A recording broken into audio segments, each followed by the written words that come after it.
Hey fiddlers, welcome to today's fiddle video. Today we're going to be talking about how to end tunes well. There are all sorts of great ways to bring your fiddle tunes to a close. You can end abruptly and use the element of surprise, or you could sort of slowly fade away, or you could end with a little bit of flourish. With fiddle tunes and medleys of fiddle tunes, there's something about having really thoughtful beginnings, endings, and transitions between tunes that just gives your playing a little bit more polish and sure-handedness. The tune I'm going to be using to demonstrate these ideas is called the Cowboy Jig. You'll find a link to my full tutorial for the melody and a variation on that tune in the description. All right, let's go ahead and talk about how to end your fiddle tunes. So first of all, I'm just going to play the B part of Cowboy Jig, the second half of the tune, once through so we know what we're working with. 1, 2, 3, 4.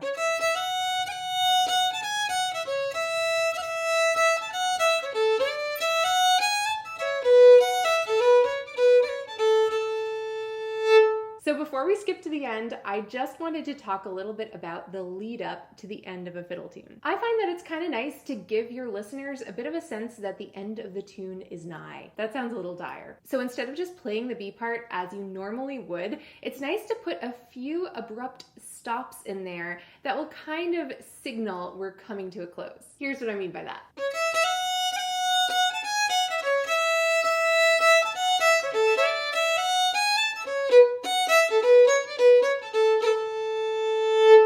So you could do just one stop like that, or you could find other moments in the tune where you could just give it a little bit of a pause.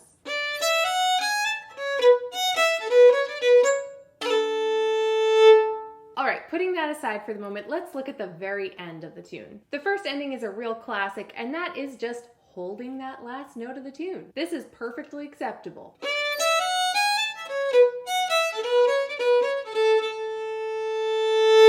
And I might like to give that note a little bit of a crescendo just to give it some extra pizzazz. So option number 2 is to find that last note in a different octave. Here's what I mean by that. We're ending the tune on an A, but we also have an A up here, third finger on the E string, and we also have an A down here, first finger on the G string. I would say the most typical approach would be to end the tune with the lower note rather than the higher note. But the question is, how do we get there? Should we just leap there?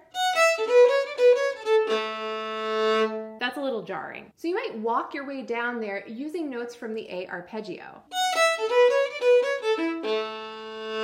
So what happened there is after we played, we went to the first finger on the D, so that's an E, part of the A arpeggio, and then the first finger on the G for that last A.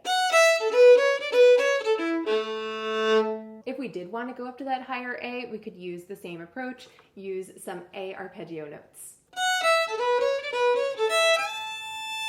Option number 3 is the gradual slowdown. This time, instead of ending with a flourish, we end with a sort of wistful, thoughtful approach. I might like to combine this with that stop that we talked about earlier.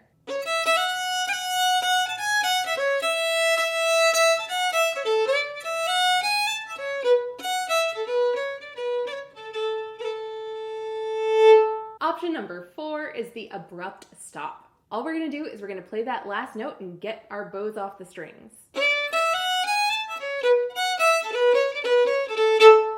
In that case, also that higher A can sound kind of cool. All right, and option number 5, if you really want to draw it out a little bit, you can add an extra final note, sort of like an extra measure onto the tune.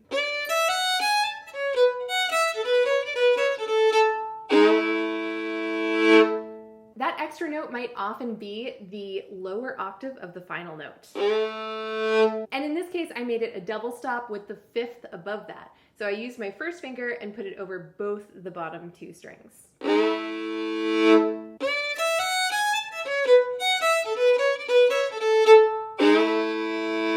There are, of course, many different ways to end a fiddle tune, so listen to a bunch of recordings and see what you like best. Okay, fiddlers, that wraps up today's fiddle video. I hope you enjoyed it. Again, the tune I used to demonstrate these ideas today is called the Cowboy Jig.